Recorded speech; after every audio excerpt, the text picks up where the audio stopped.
Psicologia Social Contemporânea, Marlene Neves Strey, Petrópolis, Rio de Janeiro, Editora Vozes, 2013. Capítulo: Comunicação. Embora vários estudiosos tenham se empenhado em discutir a comunicação, ela ainda não é central no estudo das ciências humanas e sociais. No campo da psicologia, percebemos isso mais explicitamente. Poucas são as publicações ligando a comunicação e psicologia. Além disso, existem diversas áreas de especialização dentro da academia, como a psicologia clínica, escolar, psicometria e etc. Mas não encontramos uma psicologia da comunicação. Isto está mudando aos poucos e certamente essa área apresenta um futuro promissor. Torna-se vital compreender a comunicação, mesmo para aqueles que não pretendem se especializar nessa área. Há diversos aspectos a serem estudados na comunicação. Nossa proposta é estudar a comunicação de massa.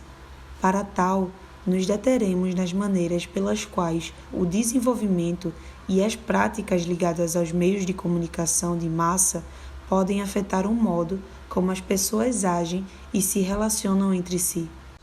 Dito de outro modo, estamos interessados em estudar o papel de mediação, isto é, como as ações humanas são atualmente mediadas pela mídia nas sociedades modernas. Moscovitch, em 1972, coloca, com muita convicção e clareza, que o objeto central e exclusivo da psicologia social deve ser o estudo de tudo aquilo que se refere à ideologia e à comunicação do ponto de vista da sua estrutura, sua gênese e sua função. Para aqueles que adotam a concepção de ser humano historicamente construído e que enxergam a sociedade como um produto histórico dialético, a comunicação obrigatoriamente torna-se um problema central a ser estudado e desvelado. A preocupação não é mais com o que é comunicado na nossa sociedade, mas sim com a maneira com que se comunica e qual o significado que a comunicação tem para o ser humano. A comunicação deve ser estudada como um campo de problemas, na medida em que sua prática requer a superação da própria realidade. Todos os dias somos envolvidos e dominados por informações, imagens, sons que, de uma forma ou de outra, tentam mudar, criar ou cristalizar opiniões ou atitude nas pessoas. Isto é, a própria mediação de nossas relações sociais. Como assinala Garesch em 1993, não há como negar a evidência de que hoje os meios de comunicação envolvem os seres humanos num novo espaço acústico, que McLuhan, em 1962, 1969 e 1967, chama de mundo retribalizado, onde eles passam a ser bombardeados instantaneamente por variadíssimas e inúmeras informações de todas as partes do mundo. Página 20. Esse espaço acústico pode assumir, muitas vezes, características de um agente revolucionário imperialista, que tem o poder de construir e moldar os seres humanos como bem entende. Assim, quem controla esse espaço pode determinar que tipo de ser humano vai se formar. Sendo a comunicação nosso objeto de estudo, passamos anos a indagar sobre algumas questões, como de que maneira podemos estudar a comunicação, o que as teorias em psicologia têm a dizer sobre elas. Ela está a serviço de quem? Iniciaremos mostrando como diferentes correntes teóricas podem abordar e iluminar o tema em discussão. A comunicação tem sido vinculada a diversas concepções teóricas em psicologia social. Desenvolveremos 4 dessas concepções: o comportamentalismo, o cognitivismo, a psicanálise e a teoria criativa. O foco de nossa atenção vai centrar-se, contudo, na teoria crítica, pois é através dela que se pode mostrar as limitações e a ideologia das outras teorias. Comportamentalismo. Compreender a concepção de ser humano dessa teoria é fundamental. Para ela, o ser humano é como se fosse uma máquina que se comporta de maneiras previsíveis e regulares em resposta às forças externas aos estímulos que a afetam. Schultz e Schultz, em 1992. Consequentemente, os processos básicos da personalidade estão fora do próprio indivíduo e são geradas por estímulos e reações que são observáveis. Para mudar, criar, aprender ou ensinar determinado tipo de comportamento, recorre-se a 2 tipos de condicionamento, clássico e operante.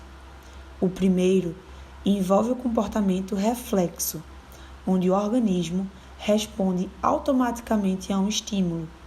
Grande parte da publicidade é baseada nesse processo, onde estímulos externos podem ser usados para estimular uma resposta ao marketing, quando uma necessidade é criada entre os consumidores. O segundo abarca o processo de aprendizagem, no qual é mais provável que uma pessoa faça ou não faça certo ato porque foi reforçada ou punida no passado. Associado a isso, acredita-se que, em vez de simplesmente aprendermos pela vivência direta do reforço, aprendemos por meio da modelagem, observando outras pessoas e estabelecendo os padrões do nosso comportamento com base nos dela. Schultz e Schultz, em 1992. No caso da comunicação de massa, a aprendizagem através da modelagem pode ser sumarizada assim. Uma pessoa observa alguém na mídia, identifica-se com este e interfere que o comportamento observado poderá produzir certo resultado desejado, se for imitado. Quando confrontada com circunstâncias relevantes, recorda-se do modelo e reproduz o comportamento. Isso causa alívio e reforça o vínculo entre esses estímulos. E a resposta modelada aumentada a possibilidade de que se repita a ação quando frente a semelhante situação. Mas qual a utilidade disso? Acredita-se que, veiculando um modelo com o qual se pretende que o espectador se identifique, o resultado virá automaticamente. Por exemplo, escolhe-se uma artista famosa e sexy para vender um refrigerante diet. A telespectadora quer ser igual a ela e então compra tal produto. Vê-se assim que quem controla os reforços pode controlar o comportamento, ou que quem controla os modelos de uma sociedade pode controlar o comportamento. O homem é tomado como um objeto passível de controle e a comunicação de massa passa a ser o instrumento desse controle. Cognitivismo. O foco dos cognitivistas está no processo de conhecimento e não na díade estímulo-resposta, como no comportamentalismo. Os cognitivistas estão interessados na forma como a mente estrutura e organiza, de forma criativa, a experiência. A teoria da Gestalt enquadra-se aqui. O pressuposto básico dessa teoria é que as pessoas estão constantemente organizando partículas e pedaços de informações em padrões significativos. O Hartman, Loftus e Marshall, em 1981, página 127. E o seu grande valor proporciona-se no insight de que o todo determina as partes, as quais contrastam com a assunção prévia de que o todo é meramente a soma do total de seus elementos. Assim, uma propaganda de TV, por exemplo, não é apenas imagens, mais sons, mais palavras. A percepção que um indivíduo vai ter de determinada propaganda será construída a partir de suas sensações, e estas irão formar o todo. Acredita-se que há mais coisas na percepção do que enxergam nossos olhos, e a percepção vai além dos elementos sensoriais. Psicanálise. Muitos pressupostos da psicanálise podem também nos ajudar a compreender, ao menos em parte, estratégias empregadas pela mídia, a fim de que determinadas propagandas e publicidades tenham resultado. No ser humano existem inúmeros desejos, como desejos de consumo, desejos de afeto e etc. Vamos considerar 2 pontos de abordagens psicanalítica que iluminam o caminho em direção à compreensão desses fenômenos. O primeiro refere-se aos processos mentais da ação mútua de forças que são originalmente da natureza de instintos. Freud, em 1980. Mas qual a importância de entender os instintos, a libido e suas fases para a comunicação? Reconhece Freud que todos os desejos, impulsos instintivos, modalidades de reação e atitudes da infância acham-se ainda demonstravelmente presentes na maturidade e, em circunstância apropriada, podem mais uma vez surgir. Comerciais de televisão podem auxiliar determinadas pessoas a encontrar uma fonte de satisfação para desejos que ficarão insatisfeitos na infância. Por exemplo, certo comercial de cerveja ilustra isso ao associar sua embalagem, símbolo fálico, a uma parte do corpo da mulher, colocando uma garrafa ao lado da outra, causando a impressão de que elas formam seios, símbolos orais. O segundo ponto que vamos considerar refere-se ao princípio de prazer-desprazer. O desprazer está relacionado com um aumento de excitação e o prazer com uma redução. Como a satisfação de parte das necessidades dos seres humanos é regulamentar frustrada pela realidade, procuramos encontrar algum outro meio de manejar nossos impulsos insatisfeitos. É justamente aí que está o perigo, pois sabendo que existe uma tendência interior a buscar sempre o prazer e que a realidade não satisfaz sempre esse prazer, os comerciais tentam então suprir nossas carências de modo que o princípio do prazer sobrepuja seu rival.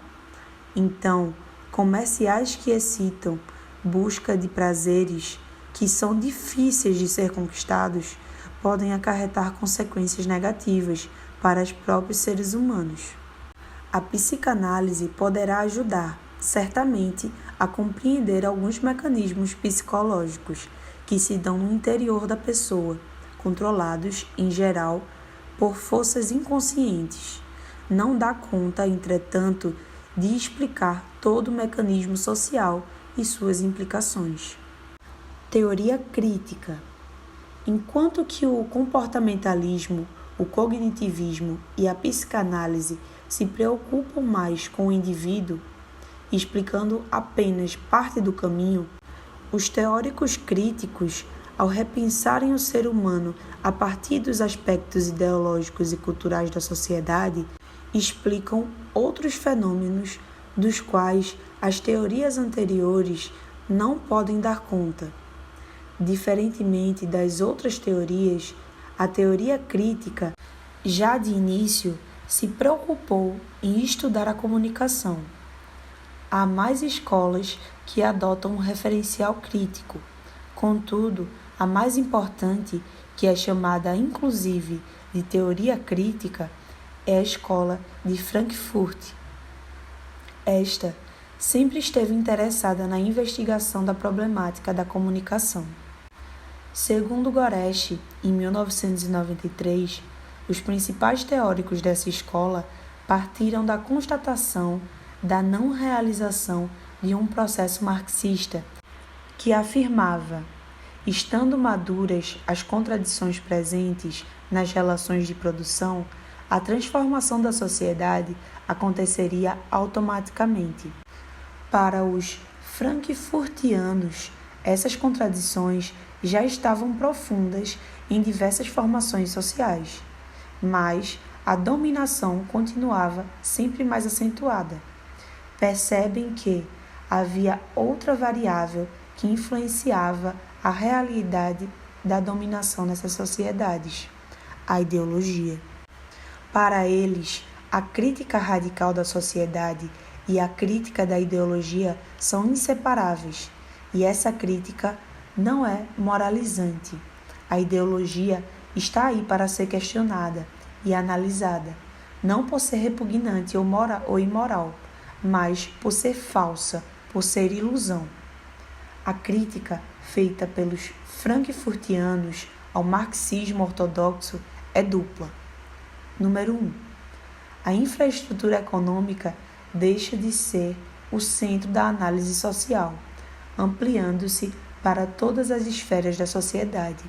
E, número 2, eles desenvolvem a noção de consciência e recuperam a subjetividade através da análise das maneiras de desenvolvimento da subjetividade e o modo como as esferas da cultura e da vida cotidiana representam um novo campo da dominação. Esses dois pontos encontram-se articulados e deles se origina uma série de conceitos que ajudam a dar sustentação à teoria. Não seria possível, nesse momento, aprofundar todos os conceitos e tópicos de discussão aos quais a teoria nos remete. Entretanto, para entender como a teoria crítica discute a comunicação de massa, é fundamental rever dois conceitos: civilização e cultura. A civilização é o mundo concreto da reprodução material, do trabalho, da necessidade e do sofrimento. Ela representa exterioridade. Em contrapartida, a cultura representa a interioridade, o mundo das ideias, do prazer e de tudo que se refere ao espírito. Marcuse, em 1970. Até certo tempo atrás, a dicotomia entre esses dois conceitos, mostrados quase como opostos, explicava, em parte, o fato das pessoas se alienarem às insatisfações e desigualdades do mundo exterior, de modo a não lutar contra a infelicidade causada pela exploração capitalista, ou seja, a cisão entre sujeito ou objeto, entre o bom ou o mal, entre dominador ou dominado, servia para a preservação das assimetrias sociais. Esse modelo explicativo, baseado nessa dicotomia, com o passar do tempo, foi perdendo sua força no sentido de controlar o desencadeamento dos trabalhadores. Surgiu a necessidade da criação de mecanismos mais sofisticados. A cultura passa a ser transformada em mercadoria, perdendo suas características, para ser um valor de troca, isto é, passa a existir uma cultura industrial. Segundo Freytag, em 1988, essa nova forma de produção de cultura tem a função de ocupar o espaço do lazer que resta às pessoas depois de um longo dia de trabalho, a fim de recompor suas forças para voltar a trabalhar no dia seguinte. A indústria cultural cria a ilusão de que a felicidade não precisa ser adiada para o futuro, pois já está concretizada no presente. A indústria cultural, ao se vincular aos meios de comunicação, encontra uma fórmula magnífica para alimentar o sistema. A primeira coisa que muitas pessoas fazem ao chegar em casa, cansadas e insatisfeitas, é ligar a televisão no seu canal predileto, para se desligarem de uma realidade opressora. Para aqueles aos quais a televisão tradicional já não respondia satisfatoriamente, foram criadas a televisão a cabo e a internet. Através deles, os buracos do coração, que estão cada vez mais profundos, são preenchidos por desejos de consumo, por ideais de liberdade, pelo individualismo e por uma falsa felicidade. A consequência disso é a eliminação da dimensão crítica necessária à destruição dessa cultura industrial, sem a qual não haverá emancipação. Mas, como os teóricos críticos agem para lutar contra a indústria cultural? Em primeiro lugar, como salienta Geuss em 1988, os teóricos críticos tomam posição clara diante da ação humana, visando ao esclarecimento de pessoas que a assumem, fazendo-as capazes de descobrir quais seus interesses e levando esses agentes à libertação das coerções, às vezes autoimpostas e sempre autofrustrantes. Esse autor salienta ainda que, ao mesmo tempo que a teoria crítica é uma forma de conhecimento, ela difere epistemologicamente das teorias das ciências naturais, que são objetificantes, ao passo que as críticas são reflexivas. Esses são, resumidamente, os pilares da teoria crítica, e a partir deles, todo o referencial teórico e prático é montado. A esquizoanálise, como pensada por Guattari, Deleuze e Honig, não se distancia fundamentalmente desse referencial. Ela traz também algumas luzes para compreendermos os mecanismos empregados pela comunicação, principalmente a comunicação de massa. Ela surge como uma crítica a alguns psicanalistas, afirmando que reproduz a essência da subjetividade burguesa e cria uma relação de força que arrasta os investimentos de desejo para fora do campo social. Deste modo, ele recusa a ideia de que o desejo e a subjetividade estejam centrados nos indivíduos, mas sim afirma que eles são construídos socialmente. Ou seja, essa é uma ideia de subjetividade essencialmente fabricada, modelada, recebida e consumida, que, por sua vez, ultrapassa os níveis de produção e do consumo e atinge o próprio inconsciente dos indivíduos. Isto quer dizer tudo aquilo que acontece quando sonhamos, fantasiamos ou nos apaixonamos. São afetos produzidos socialmente pelo capitalismo moderno e estão diretamente relacionados com o modo dos indivíduos perceberem o mundo, de se modelizarem os comportamentos e de se articularem as suas relações sociais. Zerman e da Silva, em 1993, página 45. Essa modelagem e fabricação é feita através de diferentes agenciamentos técnicos, com os quais as pessoas têm contato. Hoje, essa subjetividade está marcada pela tecnologia.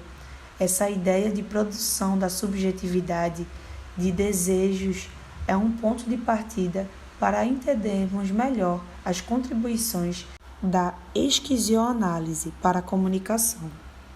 O desejo é aqui entendido como movimentos intensos que se expressam através da subjetividade, enquanto o modo dos indivíduos perceberem um modo de articularem as suas relações sociais. O desejo é a produção do real e implica a noção de agenciamento pois as pessoas desejam algo sempre dentro de um contexto. Um carro importado para o brasileiro, por exemplo, é desejado porque ele representa algo, seja status social ou apenas um produto mais durável que os nacionais. Assim, o desejo está sempre conectado com o exterior e a mídia transforma-se em uma das fontes mais poderosas da produção desses desejos.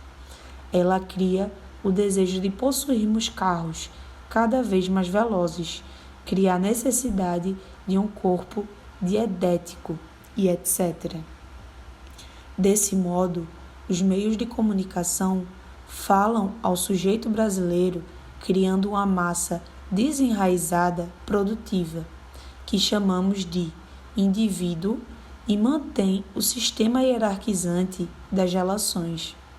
A esquizoanálise sugere que, através de um processo de individuação da subjetividade, de expressão e criação, ou seja, da singularização, a ruptura dessa ordem capitalista para se consumar. A fonte para essa singularização é o deciframento dos modos de subjetivação dominantes na sociedade capitalista.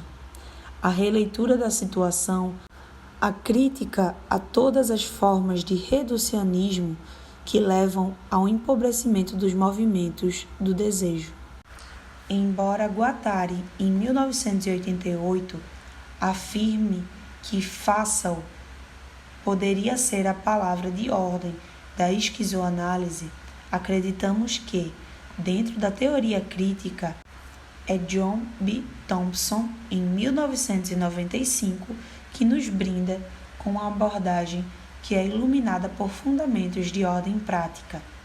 Ele desenvolveu uma forma de analisar a mídia que é fundamentalmente ideológica e cultural, ou seja, que está preocupada não somente com o caráter significativo das formas simbólicas, mas também com a contextualização social das mesmas. Não importa somente o que elas significam, mas como elas significam dentro de determinado contexto social. Por formas simbólicas, entende-se o amplo espectro de ações e falas, linguísticas ou não, ou quase linguísticas, expressões faladas ou escritas, imagens e textos que são produzidos por sujeitos e reconhecidos por eles, como construtos significativos. Thompson, em 1995. Assim, quase tudo que vemos, ouvimos ou percebemos em fontes de comunicação pode ser entendido como uma forma simbólica. O problema surge quando essas formas simbólicas se colocam a serviço do poder, a serviço da ideologia. Ideologia, segundo Thompson, vem a ser as maneiras como o sentido, significado, mobilizado pelas formas simbólicas, servem para estabelecer e sustentar relações de dominação. Thompson, em 1995, página 79. Relações de dominação são relações estabelecidas de poder sistematicamente assimétricas, isto é, quando grupos particulares de agentes possuem poder de uma maneira permanente e em grau significativo, permanecendo inacessível a outros agentes ou a grupo de agentes, independentemente da base sobre a qual tal exclusão é levada a efeito. Talvez seja Thompson quem melhor apresente um instrumental para analisar e interpretar a ideologia na mídia. Ele se pergunta como desmascarar o sentido que está a serviço do poder, sugerindo que a ideologia pode operar através de 5 modos principais, com suas respectivas estratégias, elegendo algum desses modos e estratégias, remetendo o leitor para a discussão mais completa. Thompson, em 1995, página 80 a 89. O primeiro modo é denominado legitimação. A mídia, através dessa estratégia, veicula uma cadeia de imagens que mostra funcionários públicos como trabalhadores incompetentes, faltosos e bem remunerados, persuadindo a audiência de que apoiar a supressão da estabilidade empregatícia é coisa louvável e digna que deve ser incentivada. Uma estratégia da legitimação é a universalização. Acordos feitos entre montadoras de automóveis e governos ilustram isso. É dito que tais acordos trarão benefício a todos. Na verdade, são pequenos grupos que são beneficiados e a grande maioria da população apenas ajuda a pagar tais privilégios. Um segundo modo é a dissimulação. Um exemplo dessa estratégia é quando assistimos a uma entrevista de políticos do Norte e eles usam a expressão latinos. O uso de tal termo pode dissimular, negar ou inverter as relações entre coletividade e suas partes, pois não sabemos bem de que latinos eles se referem. Um terceiro modo é a via unificação. A campanha televisiva de privatizações de companhias estatais é ilustrativa desse modus operandi. Ela tenta mostrar que o governo e os telespectadores estão unidos pelos mesmos ideais e vontades, dizendo que o governo é igualzinho a você. O telespectador passa a se identificar com o governo e enxerga as atitudes deste como uma projeção de seus próprios desejos.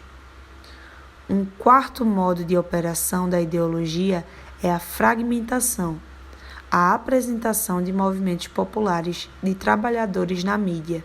É um exemplo claro. Ao invés da mídia enfatizar os ideais coletivos dos movimentos, ela enfatiza imagens sobre episódios de violência ou colocando facções umas contra as outras, fragmentando esse grupo em partes conflitantes. Tentamos mostrar até aqui como podemos interpretar aspectos da comunicação de massa a partir da ideologia. Essa é uma tarefa difícil, porém necessária. Se objetivarmos adotar uma postura crítica no sentido de emancipar as pessoas das relações de dominação, as atribuições da teoria crítica são iluminadoras nesse sentido, especialmente as contribuições de Thompson, pois elas dão conta de responder questões de ordem prática, pouco discutidas, em geral, por outras teorias. Considerações finais. Várias teorias em psicologia social tentam compreender o papel da mídia na sociedade. Todas, de um modo ou de outro, tentam iluminar essa problemática. Algumas teorias, contudo, não dão conta de explicar determinados mecanismos e obscurecem a compreensão global da realidade.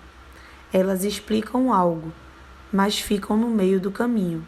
Assim, por exemplo, o que está por detrás do comportamentalismo cognitivo e psicanálise é uma visão cartesiana, a dicotomia entre o mundo externo e interno.